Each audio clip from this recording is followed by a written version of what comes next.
பெரியாரிஸ்டா இருந்து பேசக்கூடிய சகோதரி மதிவதினி அவர்கள் அவங்க பேசுறதெல்லாம் கேட்கும்போது இனிமையா இருக்கும். அதாவது பாதிக்கப்பட்ட மக்களுக்காக பேசுறது போல இருக்கும். ஆனால் நீங்கள் ஆராய்ந்து பார்த்தீங்கன்னா அது கிடையாது, அது உண்மை கிடையாது. அது அவர்கள் அதிகார வர்க்கத்தில் இருக்காங்க பார்த்தீங்களா, அவர்களை பாதுகாப்பதற்கு அவர்களுடைய அரசியலை நிலைநிறுத்துவதற்கு அவர்கள் பேசுகிறாங்க. கோபி நயனார் அவர்கள் பேசுறது பகுத்தறிவுன்னு பேசுறீங்க. கடவுள் மறுப்பு மட்டும்தான் பகுத்தறிவா? அங்கே மலையை உடைக்கிறான்ல, அதை தடுத்து நிறுத்தணும்ல, இயற்கை வளத்தை பாதுகாக்கணும்ல, அதுவும் பகுத்தறிவு தானே. ஏன் அதற்கு ஏன் குரல் கொடுக்க மாட்டீங்க? நீங்கள் அதை பற்றியெல்லாம் நீங்கள் ஏன் பேச மாட்டீங்க? உடனே திடீர்னு வந்துடும்ல இந்த ஆடியோ, இந்த வீடியோ இதெல்லாம் வரும்ல. அப்படிதான் ஆடியோ வீடியோ தூக்கிட்டு கோபி நயனார் பாருங்க எப்படியெல்லாம் பேசியிருக்காரு பாருங்க, கெட்ட வார்த்தையெல்லாம் பயன்படுத்தி பேசியிருக்காருங்க. இவர் சரியே கிடையாதுங்க, இவர் சரியில்லாத நபருங்க, இவர் யாரும் நம்பாதீங்க, இவர் பேச்சுல உண்மை இல்லைங்க அப்படின்னு இந்த திராவிட வாயெல்லாம் இப்ப பேச தொடங்கிடுச்சு. தமிழ் உறவுகள் அனைவருக்கும் வணக்கம். அதாவதுங்க, திமுக தமிழ்நாட்டில் ஒரு நல்ல கட்சிங்க. திமுக சமூக நீதியை காக்கக்கூடிய கட்சிங்க. தமிழ்நாட்டிலே உண்மையும் நேர்மையுமாக நிற்கக்கூடிய கட்சி திமுக தாங்க. எங்கள் கருணாநிதி வாழ்கங்க, ஸ்டாலின் வாழ்கங்க, உதயநிதி வாழ்க, அப்புறம் இன்பநிதியும் வாழ்கங்க அப்படின்னு நம்ம கோஷம் போட்டால், அப்படி திமுகவை ஆதரித்து நாம் பேசினா நமக்கு என்னென்ன பேர் தெரியுங்களா?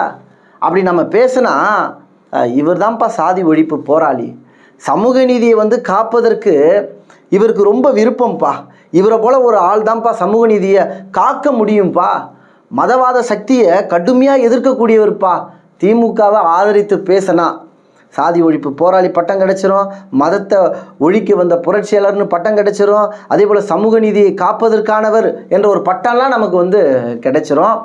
கொண்டாடுவாங்க, ஊடகங்களும் கொண்டாடுவாங்க. அப்புறம் திமுகவுக்காக பேசக்கூடிய பல வாய் இருக்குது பார்த்தீங்களா, அந்த வாயெல்லாம் நம்மளை கொண்டாடும். அதுவே நீங்கள் திமுகவை எதிர்த்து நீங்கள் பேசிட்டிங்கன்னா வச்சிங்களா, முடிஞ்சு போச்சு. சாதி வெறியன், அவன் ஒரு மத வெறியும்பா. அவன் ஆடியோ ரிலீஸ் பண்ண, அவன் வீடியோ ரிலீஸ் பண்ண அப்படின்னு சொல்லிட்டு ஆடியோ ரிலீஸ் பண்ணுறது, வீடியோ ரிலீஸ் பண்ணுறது, அப்படி மக்கள் மத்தியில் ப்ரொஜெக்ட் பண்ணுவாங்க.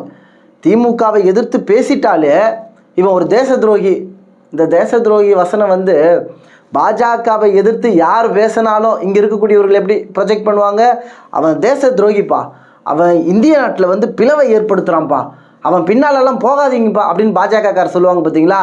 அதே போல் திமுகவை எதிர்த்து யார் ஒருத்தர் பேசினாலும் அவன் ஒரு சாதியவாதிப்பா, அவன் பின்னால் போகாதீங்கப்பா, அவன் பெரியாரை எதிர்த்து பேசுகிறவன்ப்பா அப்படின்னெல்லாம் கட்டமைப்பாங்க. முக்கியமாக நாம் தமிழர் கட்சி உறவுகள் அண்ணன் சீமான் அவர்கள் திராவிடத்தை கடுமையாக எதிர்த்து தமிழ் நிலத்தில் சண்டை செஞ்சிட்ருக்காரு, உங்கள் எல்லாருக்குமே தெரியும். அதே போல் இப்போ திமுகவை அண்ணன் சீமான் அவர்கள் எதிர்க்கிறாரு, பாஜகவை ஆதரித்து சீமான் அண்ணன் நிற்கிறாரா? ஏதாச்சும் ஒரு இடத்துல அண்ணன் சீமான் அவர்கள் பாஜகவை ஆதரித்து வேலை பார்க்குறாரா? பார்த்துருக்காரா? பார்த்தது கிடையாது. பாஜக மனித குலத்திற்கான எதிரின்னு சொன்னது யார்? அண்ணன் சீமான் தான் சொன்னார். ஆல் இண்டியா புரோக்கர் மோடி அப்படின்னு பிரதமரை விமர்சித்தது யார்? பிரதமர் தமிழர்களுக்கு என்றும் நிற்க மாட்டார், ஆதரவாக நின்றதில்லைன்னு பேசினது யார்? எல்லாமே அண்ணன் சீமான் அவர்கள் தான்.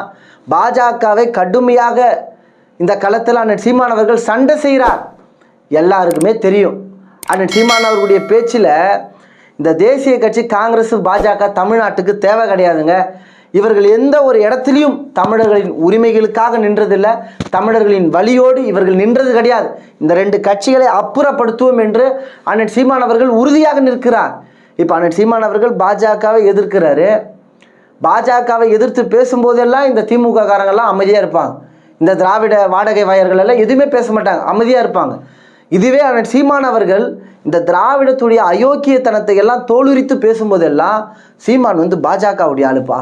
பாஜகவை எதிர்க்கும் போது அமைதியாக இருக்காங்க, ஆனால் திமுகவை எதிர்க்கும் போதும், திமுக செய்யக்கூடிய அயோக்கியத்தனத்தை தோலுரிக்கும் போதும், திமுகவை விமர்சனம் செய்தாலே சீமான் பாருப்பா திமுகவை திட்டுறாருப்பா, திமுகவை திட்டுனாலே அவர் பாஜக ஆளுப்பா. சீமான் சாதியவாதிப்பா, சீமான் பாஜகவுக்கு துணை போறாருப்பா அப்படின்னெல்லாம் பேசுவான். அதாவது இவர்களுக்கு என்னன்னா, நீ பாஜகவை எதிர்க்கிறியோ இல்லையோ, திமுகவை நீ எதிர்த்து பேசக்கூடாது. நீ திமுகவை எதிர்த்து பேசினா உன்னை நாங்கள் பாஜக ஆளுன்னு சொல்லுவோம், நீ பாஜகவுடைய பி டீம்னு சொல்லுவோம், உன்னை சாதியவாதின்னு சொல்லுவோம். அப்படி இந்த திமுகவினர் திமுகவுக்காக பேசக்கூடிய வாயெல்லாம் தொடர்ச்சியாக இப்படி தான் பேசிகிட்டு இருக்காங்க. தமிழ்நாட்டு அரசியலில் திமுகவை ஒழிக்காமல் இருந்தால் எப்படி? திமுகவை ஒழிச்சா தானே தமிழக மக்கள் நிம்மதியோடு வாழ முடியும். அதெல்லாம் உணர்ந்து தான் திமுகவுடைய அரசியலை கடுமையாக எதிர்த்து நம்ம பேசிகிட்டு இருக்கோம். குறிப்பாக தற்போது கோபி நயினார் இயக்குனர் அவர்கள் பேசின ஒரு சில பேச்சுக்கள் எல்லாம் சமூக வலைதளத்தில் வைரலாக பரவிட்டு இருக்கு. அவர் என்ன சொல்கிறாருன்னா, இந்த பெரியாரிஸ்டுகள், பெரியார் பெயரை சொல்லி ஏமாற்றி பிழைச்சிட்டு இருக்காங்க பார்த்தீங்களா, இந்த பெரியாரிஸ்டுகளின் உண்மை முகத்தெல்லாம் மக்கள் மத்தியில் தோல் உரிச்சு காட்டிட்டாரு. குறிப்பாக பெரியாரிஸ்டாக இருந்து பேசக்கூடிய சகோதரி மதிவதினி அவர்கள் குறித்து பேசும்போது கோபி நயினார் அவர்கள் என்ன சொல்கிறாருன்னா, அவங்க பேசுகிறதெல்லாம் கேட்கும்போது இனிமையாக இருக்கும், அதாவது பாதிக்கப்பட்ட மக்களுக்காக பேசுகிறது போல் இருக்கும். ஆனால் நீங்கள் ஆராய்ந்து பார்த்தீங்கன்னா அது கிடையாது, அது உண்மை கிடையாது. அது அவர்கள் அதிகார வர்க்கத்தில் இருக்காங்க பார்த்தீங்களா, அவர்களை பாதுகாப்பதற்கு, அவர்களுடைய அரசியலை நிலைநிறுத்துவதற்கு அவர்கள் பேசுகிறாங்க. அவர்கள் பாதிக்கப்பட்ட மக்களுக்காக உளமாற அவர்கள் எந்த இடத்துலையும் நின்றது கிடையாது. அந்த அதிகார வர்க்க காப்பதற்காக அவர்களுடைய பேச்செல்லாம் அமர்ந்திருக்கு அப்படின்ற மாதிரி அவர் பேசுறாரு கோபி நயினார் அவர்கள். குறிப்பாக அவர் இப்படி பேசுனதால இப்போ என்ன பண்ணிட்டாங்கன்னா, கோபி நயினார் பாஜக ஆளு, அவர் திமுகவை எதிர்த்து பேசுறாரு, அதுவும் பெரியார் பேத்தியான மதிவதினியை விமர்சித்து பேசுறாரு, அதனால அவர் சரியில்லைப்பா, அவர் பாஜக ஆளா தான்ப்பா இருக்கணும் அப்படின்னு சொல்லிட்டு தற்போது விமர்சனம் பண்ணிட்டு இருக்காங்க. அதாவது என்னன்னா, பகுத்தறிவுன்னு நீங்கள் பேசுகிறீங்க, கோபி நயினார் அவர்கள் பேசுனது பகுத்தறிவுன்னு பேசுகிறீங்க, கடவுள் மறுப்பு மட்டும்தான் பகுத்தறிவா? அங்கே மலையை உடைக்கிறான்ல, அதை தடுத்து நிறுத்தணும்ல, இயற்கை வளத்தை பாதுகாக்கணும்ல, அதுவும் பகுத்தறிவு தானே? ஏன் அதற்கு ஏன் குரல் கொடுக்க மாட்டீங்க? நீங்கள் அதை பற்றியெல்லாம் நீங்கள் ஏன் பேச மாட்டீங்க? ஏன் வேங்கை வயலுக்கு ஏன் அழுத்தமாக உங்கள் குரல் இல்லை? ஏன் உங்கள் குரல் ஒலிக்கப்படலை? மதிவதினி போன்ற நபர்களின் குரல் எல்லாம் வேங்கை வயலின் பிரச்சனை போது ஏன் ஒலிக்கப்படலை? நீங்கள் அந்த இடத்துல என்னவா இருந்தீங்க? எப்படி வேலை பார்த்தீங்க? அதிகார வர்க்கத்தை காப்பதற்கு தானே நீங்கள் வேலை பார்த்தீங்கன்னு சொல்லிட்டு சுட்டி காட்டி கோபி நயினார் அவர்கள் பேசுகிறார். உடனே திடீர்னு வந்துடும்ல இந்த ஆடியோ, இந்த வீடியோ இதெல்லாம் வரும்ல, அப்படி தான் ஆடியோ வீடியோ தூக்கிட்டு கோபி நயினார் பாருங்க எப்படியெல்லாம் பேசியிருக்காரு பாருங்க, கெட்ட வார்த்தையெல்லாம் பயன்படுத்தி பேசியிருக்காருங்க, இவர் சரியே கிடையாதுங்க, இவர் சரியில்லாத நபருங்க, இவரை யாரும் நம்பாதீங்க, இவர் பேச்சில் உண்மை இல்லைங்க அப்படின்னு இந்த திராவிட வாயெல்லாம் இப்போ பேச தொடங்கிடுச்சு. அதாவது திமுகவை எதிர்த்து கேள்வி கேட்டாலோ, திமுகவுடைய அயோக்கியத்தனத்தை மக்கள் மத்தியில் தோலுரிச்சு பேசினாலோ அவங்க பாஜக ஆளு, அவங்க சரியில்லாத ஆளு, அவங்க சாதி வெறியர்கள், அவங்க மத வெறியர்கள் என்ற ஒரு பிம்பத்தை கட்டமைக்க இந்த திருட்டு திமுகவினர் முயற்சி பண்ணிட்டு இருக்காங்க. முன்னாடி நாம் தமிழர் கட்சி திமுகவை கடுமையாக எதிர்த்து சண்டை செய்யுது. அந்த நேரத்துலலாம் பாருங்க, சம்மதமே இல்லாதெல்லாம் கொண்டு வரும், ஆடியோ ரிலீஸ் பண்ணுவாங்க, வீடியோ ரிலீஸ் பண்ணுவாங்க. ஆடியோ வீடியோ மூலமாகவே ஒரு கட்சியை வீழ்த்தலாம் அப்படின்னு இந்த திமுகவினர் கணக்கு போட்டாங்க. ஆனால் அது ஒன்றும் நடக்கலை, அதுதானே உண்மை. அதுக்கப்புறம் பாஜகவுடைய ஆளு சீமான், பாஜகவுடைய பி டீம் சீமான் அப்படின்னு பேசினாங்க. அதுக்கப்புறம் ஒரு சில ஆட்கள் எல்லாம் இறக்கி அந்த சீமான் குறித்து அவதூறு பரப்புங்க அப்படின்னு பண்ணிட்டு இருந்தாங்க. அதுக்கப்புறம் பல இடத்துல வழக்குகளை போட்டாங்க, அச்சுறுத்த பார்த்தாங்க. அதையெல்லாம் மீறி நாம் தமிழர் கட்சி இந்த களத்தில் நிற்குது. அப்போ நாம் தமிழர் கட்சி துணிச்சலாக நிற்குது.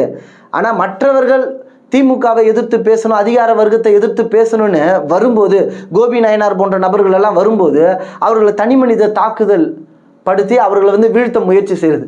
திமுகவை பற்றி எவனும் பேசக்கூடாது, அப்படி எவனாச்சும் பேசினா உங்களுக்கு இந்த நிலைமை தான் நடக்குன்னு சொல்லிட்டு இப்போ கோபி நயினார் குறித்த அவர் தனிப்பட்ட செய்தியெல்லாம் ஆடியோவா வீடியோவா ரிலீஸ் பண்ணுற வேலையில் இந்த திமுகவினர், திமுகவுக்காக பேசக்கூடிய இந்த வாடகை வாய்கள் எல்லாம் தற்போது பேசிகிட்டு இருக்குங்க.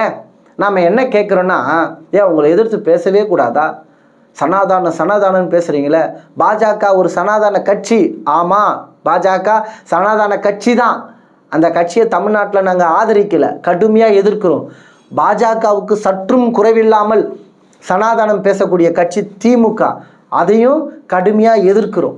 பாஜகவை எதிர்க்கும் போது வாயை மூடிட்டு இருக்கீங்க, ஆனால் உங்களை எதிர்த்தா என்ன பண்ணுறீங்க? பாஜகன்னு பழி சுமத்துறீங்க.